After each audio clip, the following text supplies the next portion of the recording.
ఒక సుందరాంగి పొరపాటున కాలుజారి 20వ అంతస్తు బిల్డింగ్ నుండి పడిపోయింది. సరిగ్గా 15వ అంతస్తులో ఒకతను పట్టుకున్నాడు ఆమెని. నువ్వు నన్ను ప్రేమిస్తావా అని ఆమెని అడిగాడు. చీ, నిన్నా, కుదరదు అంది కోపంగా. అంతే, అతడు ఆమెని వదిలేశాడు.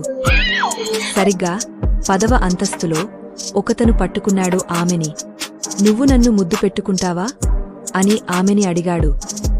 చీచీ, నిన్నా, కుదరదు అంది కోపంగా. అంతే, అతడు ఆమెని వదిలేశాడు. అయ్యో దేవుడా, నాకు ఇంకో ఛాన్సు ఇప్పించు, నాకు బతకాలని ఉంది అని దేవుడిని వేడుకుంది. దేవుడు కనికరించాడు. ఈసారి 5వ అంతస్తులో మనలాంటోడే పట్టుకున్నాడు ఆమెని. నేను నిన్ను ప్రేమిస్తాను, ముద్దు కూడా పెట్టుకుంటాను అని చాలా హడావుడిగా అనేసింది మన సుందరాంగ. శివశివ, ఈ రోజు శివరాత్రి పర్వదినం, అందులోనూ నేను కటిక ఉపవాసంలో ఉన్నాను అని దభీమని వదిలేసి చెవులు మూసుకున్నాడు.